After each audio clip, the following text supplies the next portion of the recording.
Good day, everyone. Today we are going to talk about adjectives. I just want to explain to you what an adjective is. If you can remember, in term 1 we learned about nouns. An adjective is something that gives you more information about the noun. As you can remember, a noun is something that you can touch, feel or see. Adjectives are the words that make those nouns more interesting. It gives us more information about it. So if I speak about a dog, I can say that it's not just a dog, it's a scruffy dog.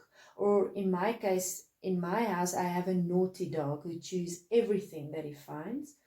But if you look at what I wrote on the board here, if we use the word shoe, if I want to give you more information about that shoe, I could say that it's a leather shoe, it's a red shoe, it is an old shoe or a new shoe.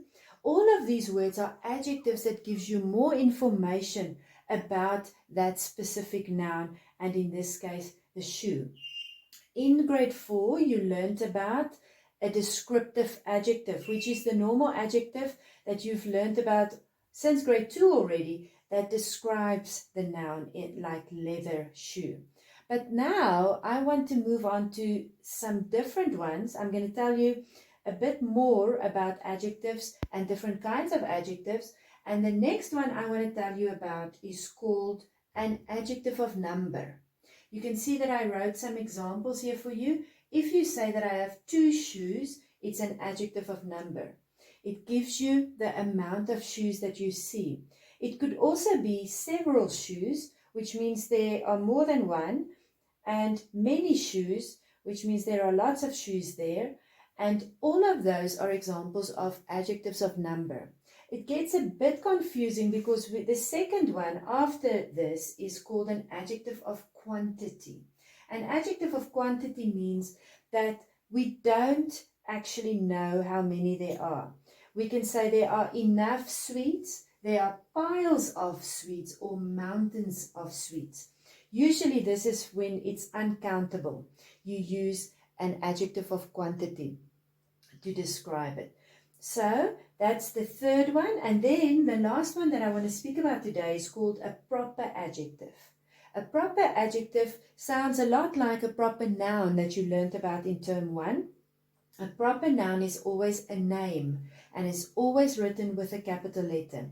It's the same with a proper adjective. You always start it with a capital letter, but a proper adjective tells us from which country we find this noun. So, in this case, I have French fries. Just make sure that you know that you don't use the name of the country, because we don't say I went to French. We say I went to France. But if I say that I have something that is from France, we call it French fries or French shoes or a French poodle.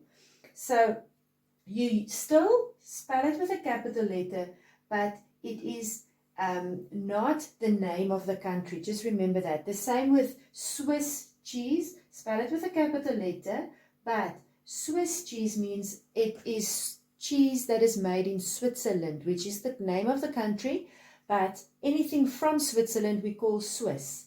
So all of these words, even if you would have to say the African girl, it will still be written with a capital letter. It just means it's a girl that stays in Africa. Or if you want to say a German shepherd, that will be written with a capital letter because it means it's from Germany, which is a German shepherd. Okay, so that is a proper adjective. There's the example, and all of this is written in on your worksheet that I loaded onto Calabrum for you. If you don't have the worksheet for some reason, then you can always just look on Calabrum. I have loaded it up for you, so you can just copy the sentences that you have to change or fill in. I explained in detail for you on Calabrum exactly what worksheets there are and how to do them. So you can just follow my instructions there. This is just a short video to explain and remind you of what an adjective is, and to just make sure that you know that there are different kinds of adjectives as well. So you will be able to just look at your worksheets and do all of that for your homework today. And I've also loaded up a memo for you so that you can mark your work afterwards as well. Okay, I hope that helps you today. We will do more of this. This is not the last time we're going to speak about adjectives. We'll do a lot more and you'll be able to understand it better, and we will also practice it a lot more, especially if you struggle with the difference between adjectives of number and quantity. Okay, that was great. I enjoyed speaking to you guys, and I hope that we will be able to speak soon again face to face without this online teaching. Okay, thank you. Bye-bye.